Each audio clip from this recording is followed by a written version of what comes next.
The moment her laughter broke through the wine-slicked air, something in my chest went still. We were sitting at a long candlelit table in one of those rustic bistros that serve $12 kale, surrounded by her polished friends, women who speak like they're always auditioning for a reality show, and men who nod for a living. I'd come straight from soccer practice with our youngest, still had that faint smell of artificial turf clinging to me. She knew that. She picked the time. I mean, he's amazing with the kids, she said, swirling her Chardonnay, flashing that practiced grin. But let's be honest, he's not a real man. The laughter hit like a slap. It was automatic. Reflexive. One of her friends even snorted. I didn't say a word. Didn't blink. Just reached for the check before the waiter could even ask, dropped my card in the folder, and gave the table a slow, polite smile like I was watching them all from behind bulletproof glass. Babe, don't pout, she added, like I was some toddler denied dessert. You know I'm just teasing. No, she wasn't. Not tonight. Not with them. And we both knew it. When the receipt came, I signed it without looking, folded my napkin, pushed in my chair. Then I walked out. Listen, quick break. We set a goal to hit 10K subscribers. So tap subscribe if you're liking these wild stories of betrayal. Now let's get back to the madness. The air outside was wet and electric, the kind of heat that soaks into your skin before your clothes. I stood by the curb for 3 seconds before the black SUV rolled up, purring like a secret. The windows were tinted dark enough to make your own reflection feel like someone else. The back door swung open. A woman stepped out. Mid-40s, maybe. No smile, no small talk, just a nod and a clipboard under her arm. Gray suit. No jewelry except for a stainless steel watch that looked more like a countdown than an accessory. Behind me, the restaurant door creaked. Who was that? My wife's voice wobbled, but I didn't turn. I slid into the SUV without a word. The woman climbed in after me, closed the door. We pulled away. I didn't look back, but I could feel her confusion through the glass. Could imagine her standing there, trying to figure out if that was a lawyer, a lover, or something worse. Something she hadn't accounted for. Everything's been set in motion, the woman said evenly, flipping open her tablet. We're just waiting on your final signature for phase 1. I nodded. I'd already made the choices weeks ago. The night I found the photo in her jewelry drawer, folded, old, but recent enough. Her and her so-called trainer, laughing in that same damn bistro, arm in arm like they owned the night. Back then, I didn't explode. I didn't accuse. I calculated. I moved funds. I moved ownership. I smiled at the kids, kissed her goodnight, played my role with such grace she never saw the curtain twitch. But now? Now the first domino had tipped. And the woman next to me, Amanda, senior counsel at a family office so private they don't even have a website, was my insurance policy against every stupid assumption my wife had ever made about what kind of man I was. She's going to call, Amanda said, tapping the screen. You want me to handle it?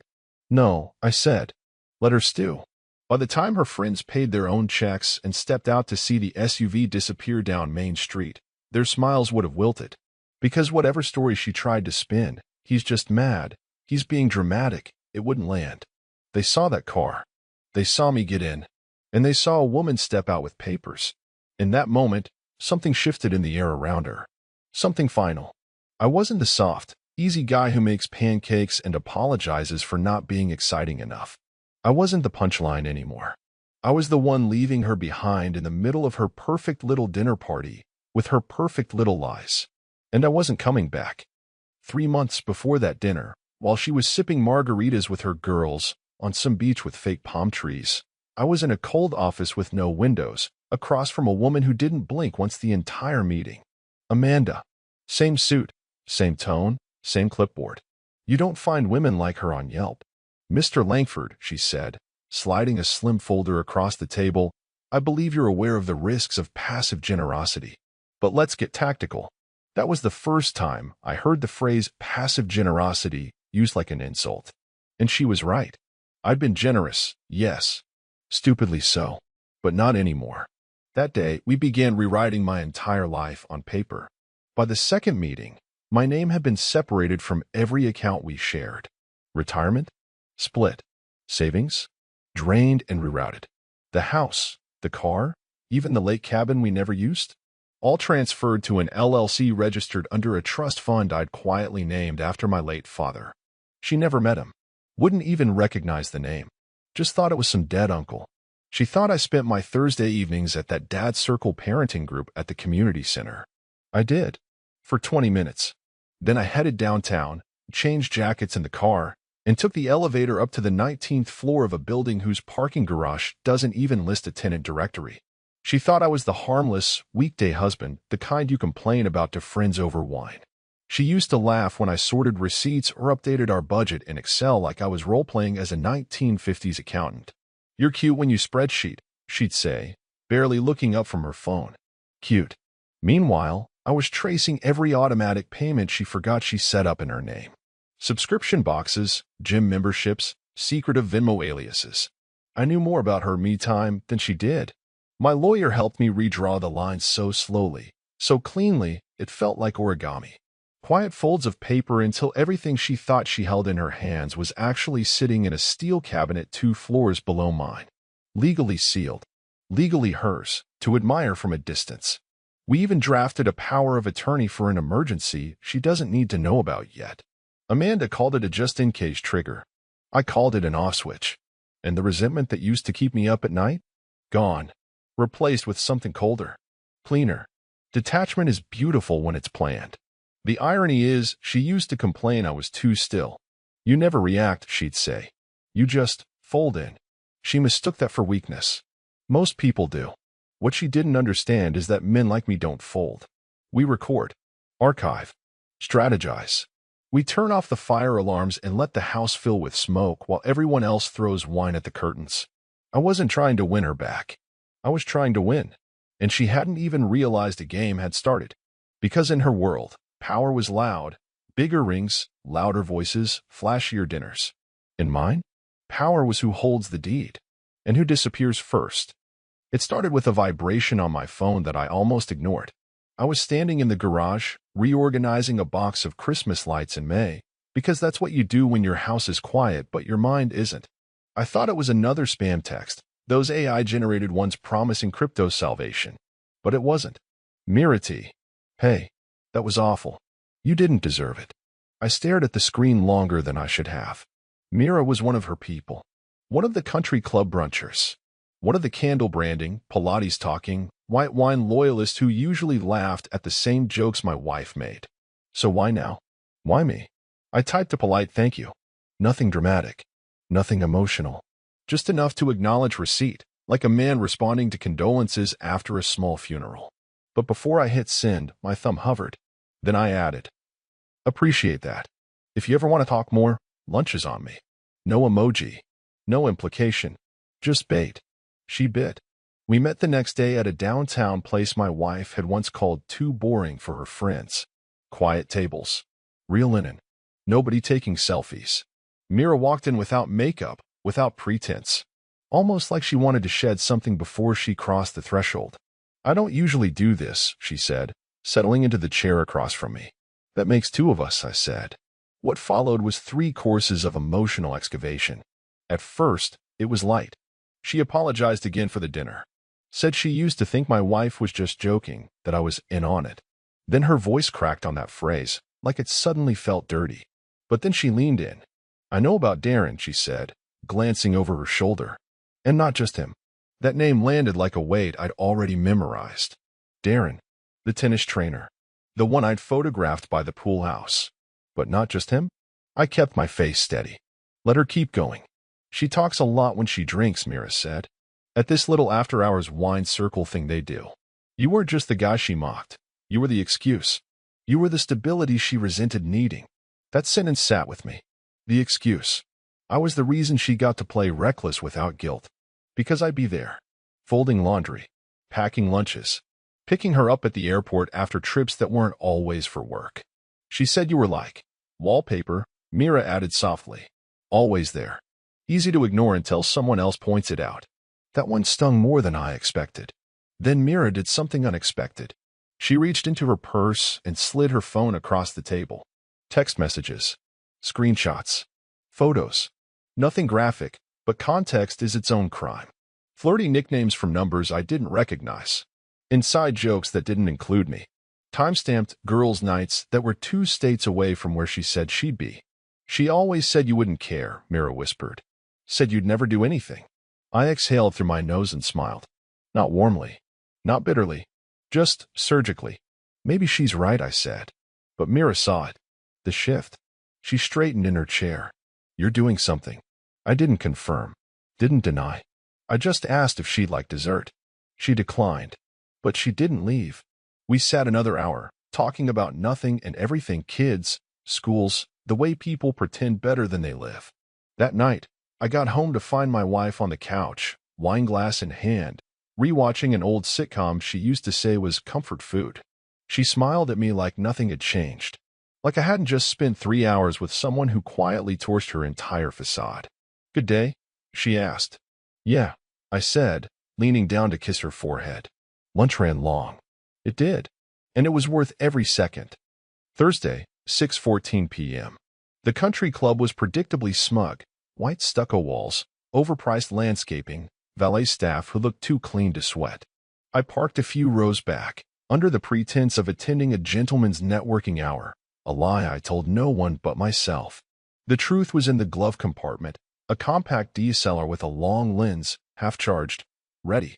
She told me she was going to sweat it out with the girls. That was her phrase. Said it like she was in some war zone of Pilates mats and cucumber water. I nodded, smiled, told her to have fun. Then I picked up our son, made him a quesadilla, and watched him build a Lego helicopter with more structural integrity than our marriage. At 6:28, she pulled in. Silver Lexus. Same white tennis skirt she always wore when she wanted to look casually rich. She didn't see me. She never looked around unless there was someone to impress. I waited. The trainer arrived 7 minutes later. Darren. Tan. Toned. The kind of guy who makes a living adjusting rich women's posture and boundaries. I didn't hate him. That would have been too generous. I watched them meet at the court. Rackets in hand. Perform drills for 15 minutes, forehands, backhands, side laughs.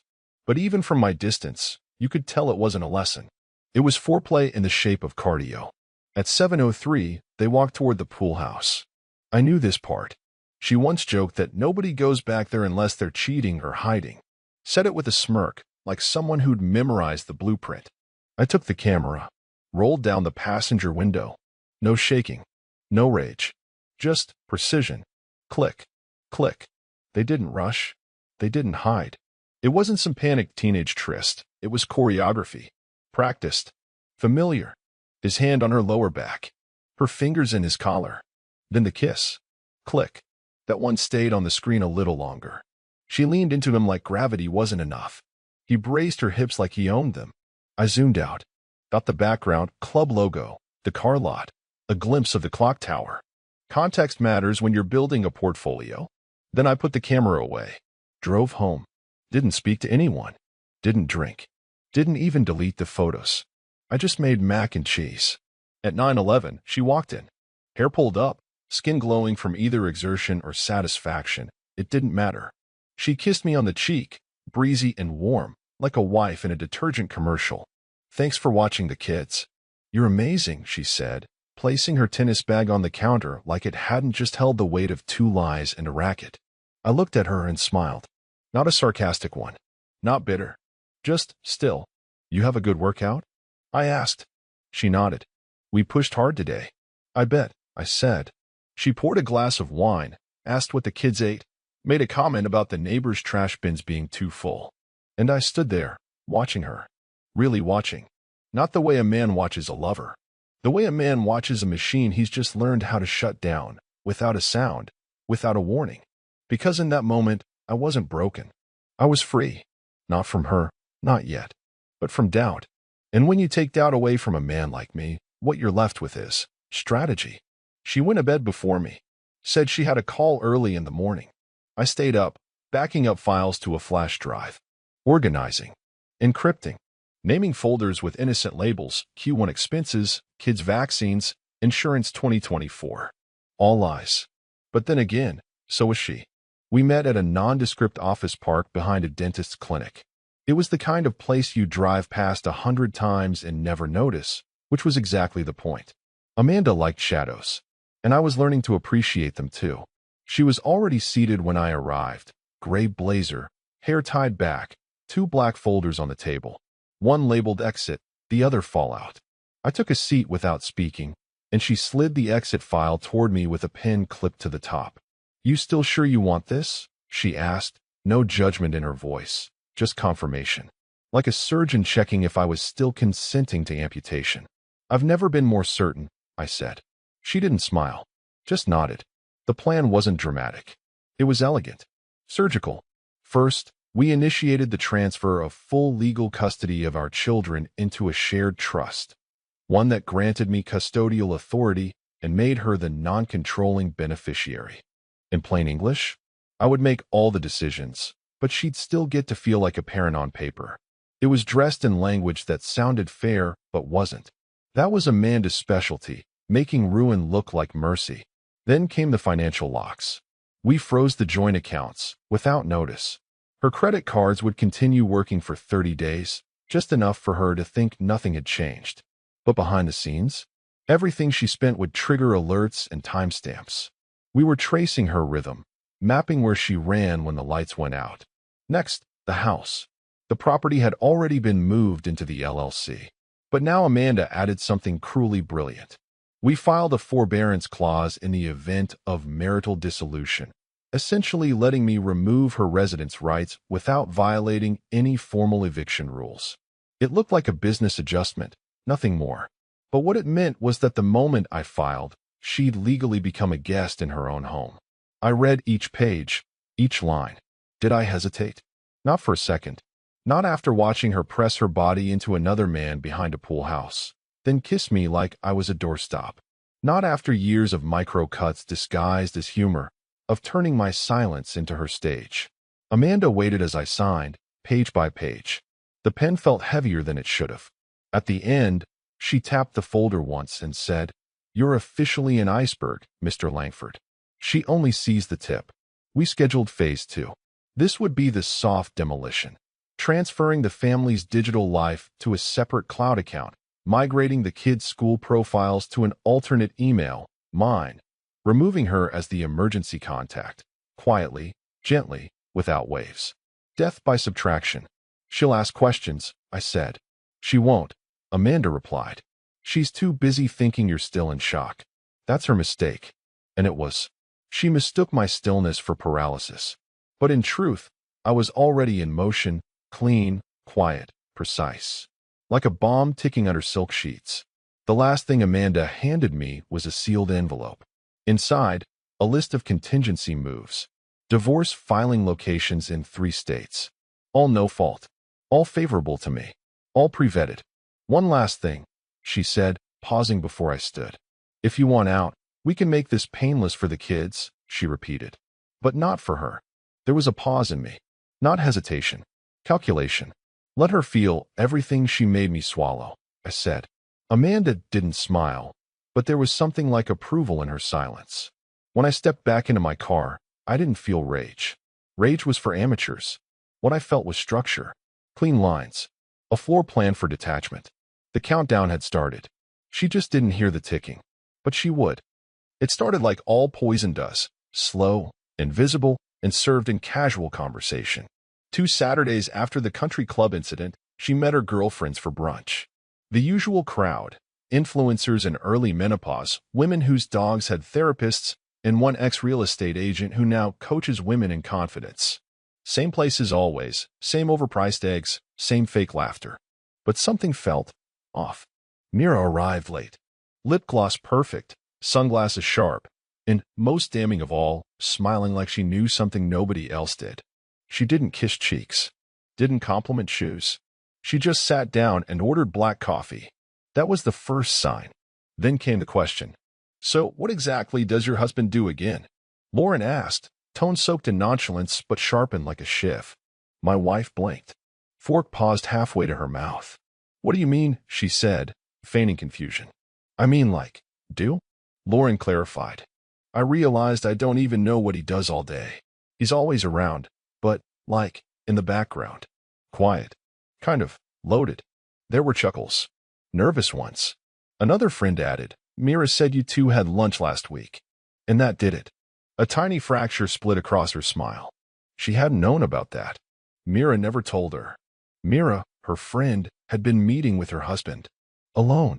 She tried to laugh it off, said something about Mira being a bleeding heart for strays, but it didn't land. Not when Mira just raised her cup and said, "He's sharper than you think.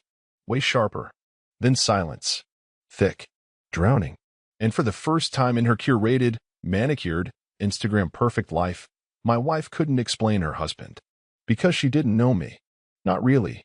She knew the schedule I kept, when I picked up the kids, when I ordered groceries, when I kissed her cheek goodnight. But the rest? The office she never visited. The LLC she never asked about. The trust accounts she assumed were mutual.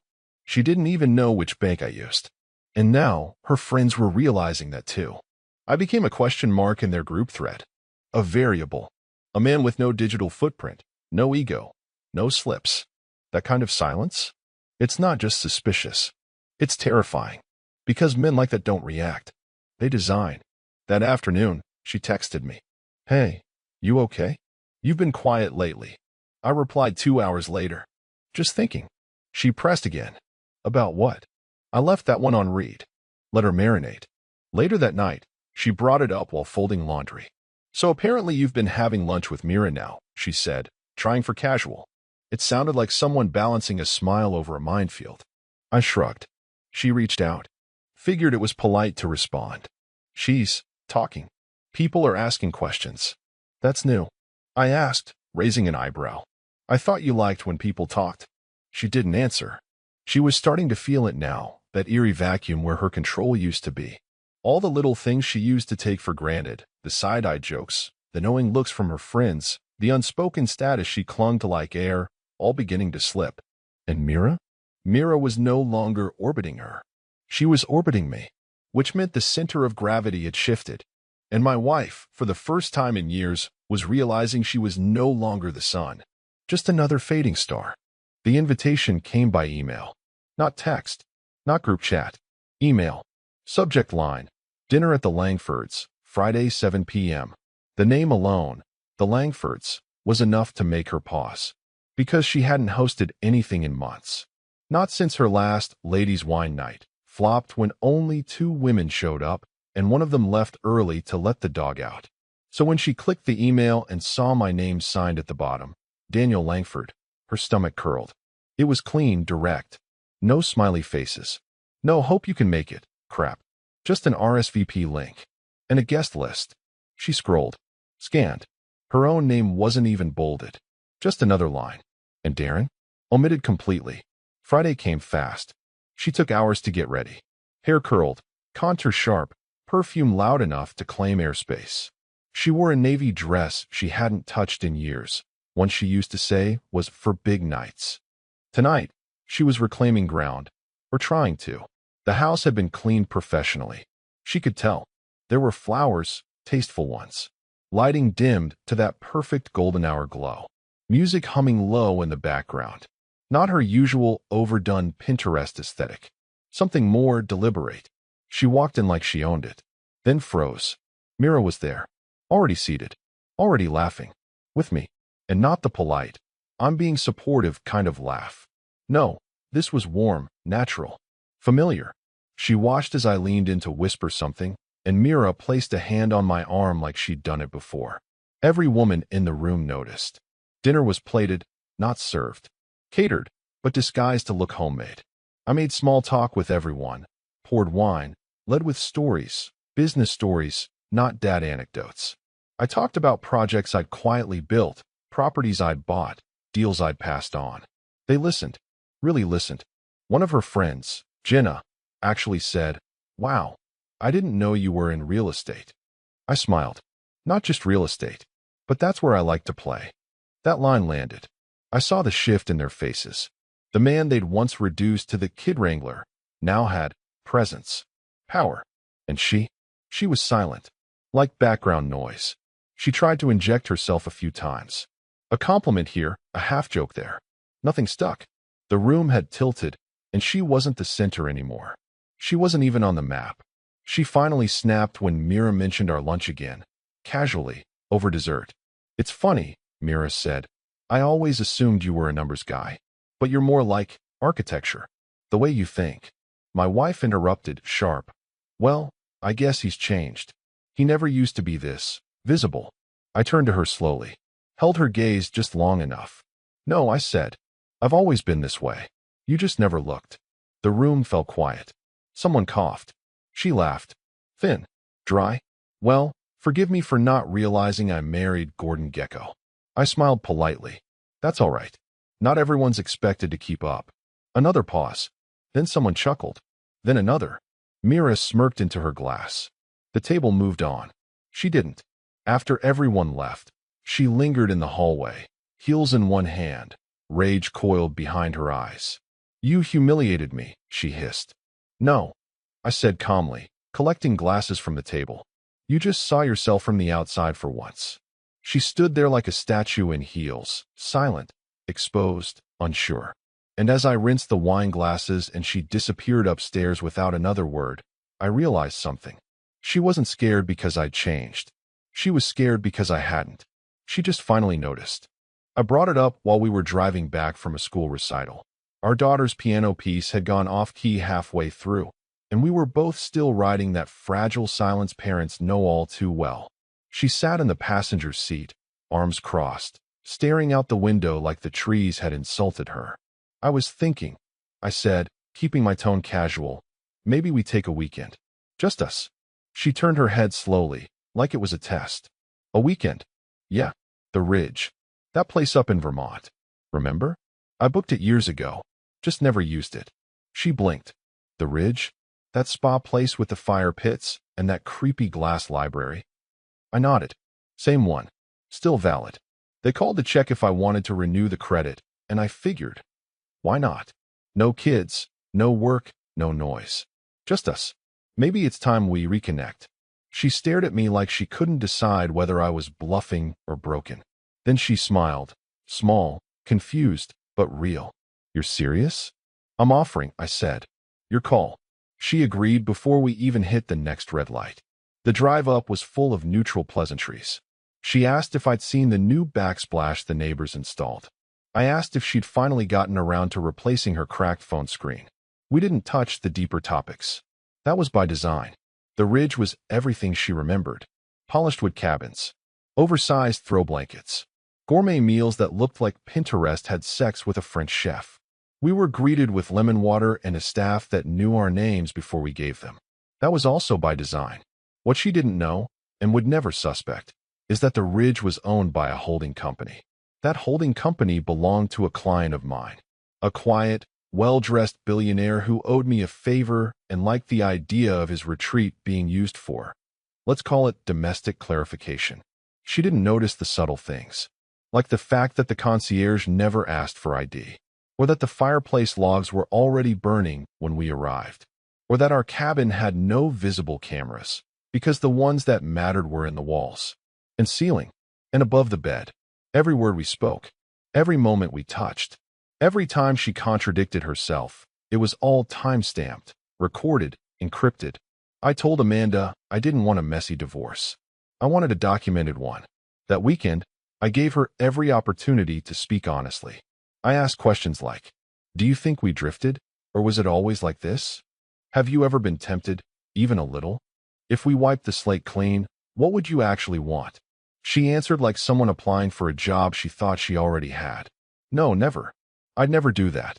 You've always been enough. I just got distracted. She cried once. At the spa.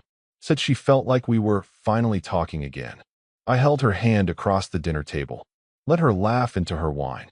Let her believe. She even initiated sex the second night. Slow, performative, like she was acting out a role she thought I wanted to see. I let her finish. Then I rolled over, kissed her forehead, and whispered, thank you.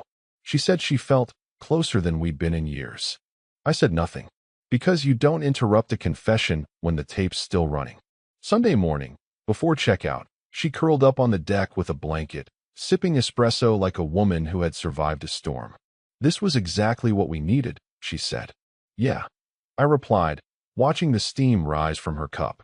She had no idea what she'd given me. Every word, Every inconsistency captured. The false remorse. The passive blame shifting. The full-body lie of a woman who thinks comfort can erase consequence. She walked into that retreat hoping for a clean slate. And she was leaving with a signed confession, bound in metadata. We drove home in silence. Comfortable silence, she probably thought. But for me, it was the silence of a hunter zipping his bag shut. The plane leveled out somewhere above New Hampshire when I reached into my carry-on. She was mid-sentence, going on about how things felt different now, how she wanted to reframe the past few months as a rough chapter we'd survived together. She even used the phrase fresh start, said it like she'd invented it. I nodded, reached beneath my seat, and unzipped the compartment. Out came a slim black folder. Unmarked. Clean. I placed it gently on the tray between us like it was dessert she hadn't ordered. "What's this?" she asked, still smiling, like I was about to surprise her with a love letter. I didn't say anything. She opened it, and the smile died so quickly it looked like a switch had flipped behind her eyes. First page. A photo of her and Darren behind the pool house, his hand on her waist, her lips on his. Second, screenshots of messages, names she thought she'd deleted, coded texts, private DMs, time-stamped, cross-referenced. Third, the spreadsheet. Locations, dates, expenses, plane tickets that didn't match the stories. Restaurant bills she thought I never saw. Venmo receipts buried in the blur. She flipped faster now, breath quickening. Then came the final page. A single line, filing date, next Friday. Underneath it, a printed copy of the filing intake. No drama, just a form, with her full name, and the box ticked for irreconcilable misconduct. She didn't speak for a full 10 seconds. Then, "You're filing?" she whispered, her voice breaking like thin glass. "I am," I said, calm, almost polite. "I wanted you to see why." She looked around the cabin. Other passengers were reading magazines, watching movies, sipping seltzer. We were just another couple, flying home. Until she snapped. "You planned this?" she shrieked, voice rising over the hum of the jet engines. "This whole weekend, it was a setup?" Heads turned. A flight attendant approached cautiously. "Ma'am, I'm going to ask you to lower your voice." "No," she barked, standing up, jabbing a finger toward me. "He trapped me. He recorded everything. You've been waiting to do this." Passengers in row 17 started filming.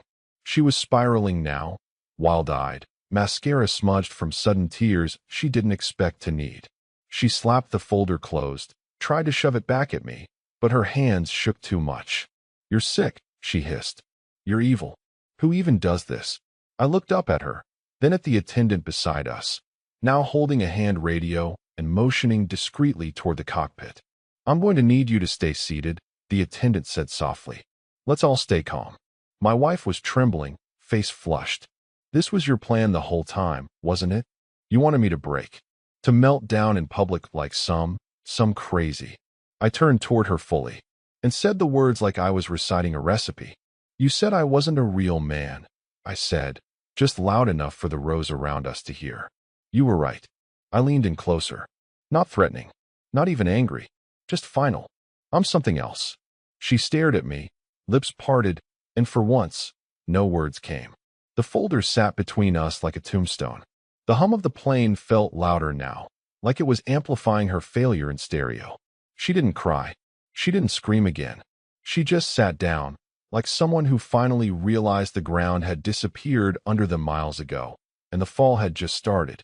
And I buckled my seatbelt, reached for my coffee, and watched the clouds roll by like they had nothing to do with her collapse. Same restaurant, different night. This time, the air was cooler, sharper, the kind of late autumn breeze that cuts through silk and sentiment alike.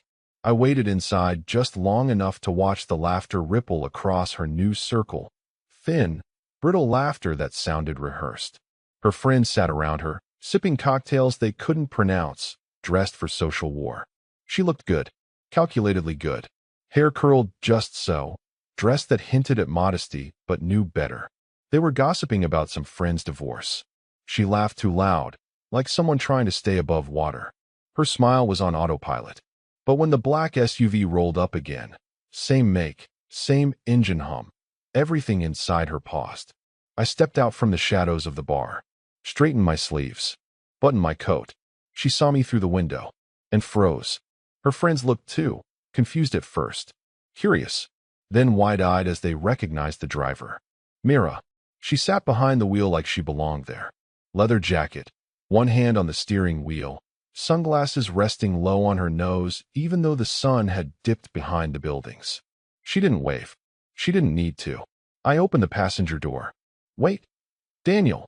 My wife's voice cracked as she shoved her chair back, nearly knocking over a glass. She ran out of the restaurant like the building was on fire. Hair catching in the wind. Heels loud on the pavement. No more grace. No more performance. Just desperation. Please, she gasped. Please don't do this.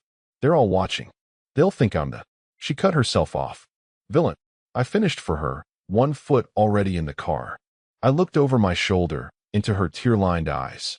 Her friends had followed her to the sidewalk now, standing in a neat little half-circle. Some whispered. One of them took out her phone. You told them I wasn't a real man, I said, voice calm.